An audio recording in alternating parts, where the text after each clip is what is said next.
El problema que vamos a resolver ahora es la carrera de los cuerpos que ruedan sin deslizar.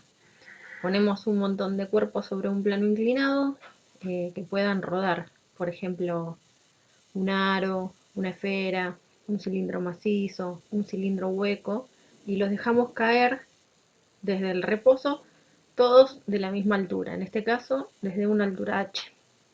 Entonces, la pregunta es, ¿quién gana la carrera? Y además, ¿con qué velocidad llegan al piso? Entonces, eh, vamos a anotar algunas cosas que vamos a usar, no sé si ahora o más adelante, pero que podemos llegar a necesitar. En principio, la relación entre la longitud del plano inclinado, o sea, cuánto van a recorrer los cuerpos, y su altura, que obviamente eso es L es h sobre el seno de alfa. Después vamos a caracterizar a todos esos cuerpos. Si ustedes se fijan en la hoja que les dejé sobre los momentos de inercia, todos pueden escribirse como algún número racional por m por r cuadrado. Por ejemplo, en el caso de un anillo, C era 1, en el caso de una esfera era 2/5, en el caso de un disco era 1/2. En fin, todos, si se fijan, se pueden escribir como un número por m por r cuadrado. Entonces, con eso caracterizamos a una cantidad muy grande de cuerpos que ruedan. Y por último escribimos la condición de rodadura, que también la vamos a usar. Muy bien, una vez que hicimos eso, resolvemos el problema de dinámica de cuerpo rígido. Recuerden que hemos dicho que los problemas de dinámica de cuerpo rígido, así como habíamos dicho en intro que se resuelven los de partícula puntual, los de dinámica de cuerpo rígido también tienen una secuencia de pasos que seguirla para todos los problemas hace que después sean un poco más fáciles de resolver. Aunque por supuesto la dificultad siempre va a ser la misma. Entonces, lo que habíamos dicho es, ponemos un sistema de referencia, en este caso yo puse una terna derecha con el eje X solidario al plano inclinado, y una vez que hicimos eso, hacemos el diagrama de cuerpo libre. Entonces ahí vamos a poner todas las fuerzas. En este caso tenemos el rozamiento, recuerden que como rueda sin deslizar, el rozamiento va a ser estático. Tenemos también el peso, que va a estar sobre el centro de masa, y la normal, que es la reacción, que es el que hace el plano inclinado sobre el cuerpo que está rodando. Entonces, así como describimos el sistema de referencia, vamos a tener que descomponer el peso en dos componentes. Vamos a tener un peso en X y un peso en Y. Fíjense que si tengo en cuenta quién es alfa, el peso en X me va a quedar el peso por el seno de alfa, y el peso en Y me va a quedar el peso por el coseno de alfa. Bueno, entonces ahora escribo las ecuaciones de Newton, que la suma de las fuerzas me va a dar la masa por la aceleración del centro de masa, masa por aceleración del centro de masa, y descompongo, ¿no? Usando el diagrama de cuerpo libre, valiéndome de eso, escribo las ecuaciones de Newton en el eje X y en el eje Y. Entonces en el eje X me va a quedar el peso en X positivo menos la fuerza de rozamiento, y eso va a ser igual a masa por aceleración del centro de masa.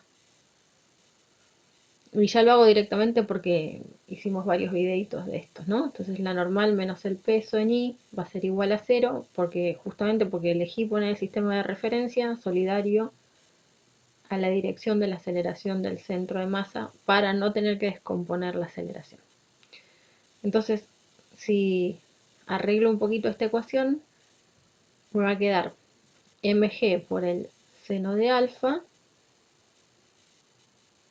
menos la fuerza de rozamiento igual a masa por aceleración del centro de masa. Fíjense que acá tengo una ecuación y tengo dos incógnitas, ¿no? Porque no conozco ni la fuerza de rozamiento ni la aceleración del centro de masa.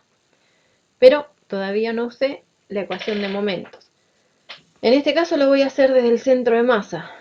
Entonces la ecuación de momentos del centro de masa me queda que la suma de los momentos desde el centro de masa va a ser igual al momento de inercia con respecto a un eje que pasa por el centro de masa por la aceleración angular. Entonces, vemos que el movimiento es plano. O sea, fíjense que yo estoy haciendo rodar a los cuerpos con una velocidad del centro de masa en la dirección de inversor, con lo cual omega va a ir en la dirección de menos k-versor porque está rodando en sentido horario. Entonces directamente puedo escribir la ecuación para los momentos sobre k-versor. Si no se dan cuenta de esto, pueden hacer los productos vectoriales directamente.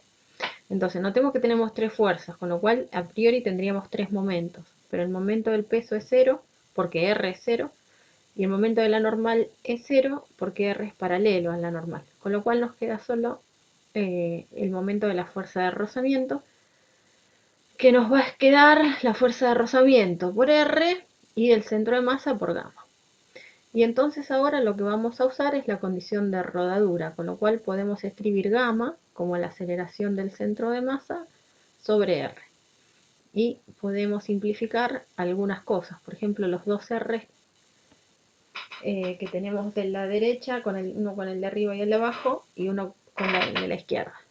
Entonces finalmente podemos escribir la fuerza de rozamiento como C por M por la aceleración del centro de masa.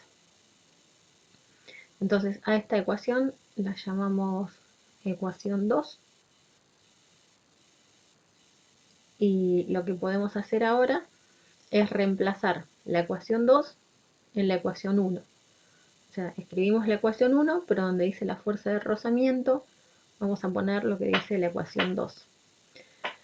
Fíjense que en realidad esto es un poquito de álgebra nada más, porque nos queda un sistema de dos ecuaciones con dos incógnitas, y lo que estamos haciendo es básicamente eso, resolviendo un sistemita de 2×2. Bueno, entonces hacemos eso, nos va a quedar una ecuación que tiene la masa en todos los términos. Entonces podemos simplificar la masa. Fíjense que de la ecuación de los momentos pudimos simplificar el radio.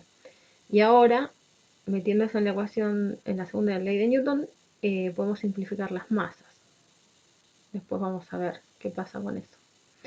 Pero entonces despejamos la aceleración, sacamos factor común, pasamos la aceleración para un lado, sacamos factor común, y después pasamos el 1 más c que multiplicaba la aceleración dividiendo para el otro lado. Entonces la aceleración del centro de masa nos queda g por el seno de alfa dividido 1 más c. Y si queremos lo podemos escribir como vector, ¿no? Porque va en la dirección del eje x, o sea, del versor y.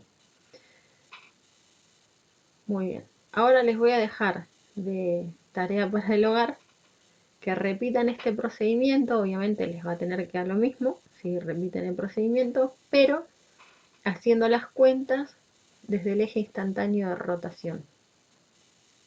Entonces escribamos eso. Tarea para el hogar. Repetir el procedimiento, pero desde el eje instantáneo de rotación. Fíjense que si hacen eso, van a tener que usar Steiner para la ecuación de momentos, porque en este caso les va a quedar que la ecuación de momentos con respecto al eje instantáneo de rotación va a ser el momento de inercia con respecto a un eje que pasa por el eje instantáneo de rotación por gamma. Entonces, ahí para escribir el nuevo momento de inercia van a tener que usar Steiner. Bueno, les dejo la tarea. Observemos detenidamente el resultado al que llegamos y veamos qué conclusiones podemos sacar sobre eso. La primera observación que yo haría es que la aceleración del centro de masa no depende ni de la masa del cuerpo que está rodando, ni del radio del objeto que está rodando. ¿De qué depende? Depende de C. de ese número que dijimos que cambiaba si era un anillo o una esfera o un cilindro, o era hueco o era macizo. O sea, depende de la distribución de masas alrededor de un eje que pasa por el centro de masa. Entonces, básicamente depende de la forma del cuerpo que estoy haciendo rodar, y no de su masa ni de su radio. Obviamente, si uno mira la ecuación que nos quedó, el que tenga menor c va a ser el que va a llegar primero, porque como estoy dividiendo, cuanto más chico sea el denominador, más grande va a ser el cociente. Entonces, ¿cuáles son las observaciones más importantes a mi modo de ver hasta acá del ejercicio? Que la aceleración del centro de masa no depende ni de la masa ni del radio del cuerpo, sino de la distribución, o sea, de la forma que tenga el cuerpo. Y después, que va a llegar primero el que tenga menor c. Entonces, ahora lo que podemos hacer, una vez que ya sabemos que la carrera la va a ganar el que tenga el c más chico, lo que podemos hacer es ver cuánto va a valer la velocidad en el momento que toca el piso, o sea, cuando cruza la línea de llegada. Para eso, entonces, vamos a tener que recurrir a las ecuaciones cinemáticas, ¿no? Porque si quiero ver la velocidad, tengo que hacer un poquito de cinemática. De cinemática, ¿cómo? ¿Qué es lo que conozco? ¿Qué puedo usar? Bueno, conozco la aceleración del centro de masa, ¿no? La aceleración del centro de masa la calculamos recién. Es esa que pegué ahí. Entonces, fíjense que todas las cosas que aparecen a la derecha del igual, G, el seno de alfa, el versor I, el 1 y la C, son constantes, con lo cual el movimiento que voy a tener es un MRV, movimiento rectilíneo uniformemente variado, a lo largo del eje X. Entonces escribo las ecuaciones horarias para ese movimiento, que ya las conocía, digamos.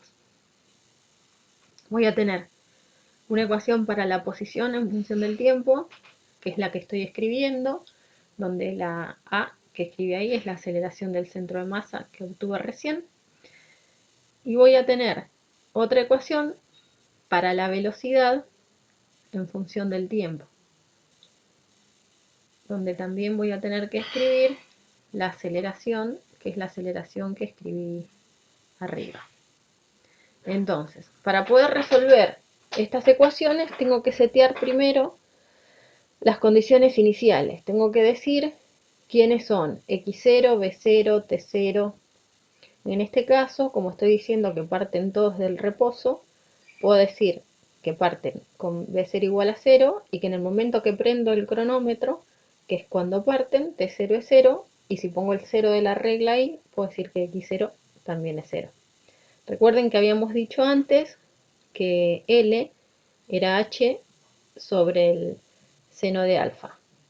Esto nos va a servir porque la distancia que va a recorrer el cuerpo es toda la longitud del plano inclinado, que en este caso es L, pero yo quiero independizarme de esa longitud L y preocuparme por de cuán alto caen, o sea, cuánto de largo es la longitud que recorren en este problema, está relacionado con desde qué altura están cayendo. Y esto es importante porque después vamos a repetir este mismo problema, pero en lugar de usar consideraciones dinámicas y cinemáticas, lo vamos a hacer solamente usando consideraciones de energía. Pero bueno, volvamos entonces a las ecuaciones, si no me pierdo mientras escribo. Estoy usando la ecuación horaria para la posición, pero donde dice x de t puse L y donde dice la aceleración puse la que encontré. Y después, en la ecuación de abajo, la de b en función del tiempo, también pongo en lugar de la aceleración en general la que encontré recién.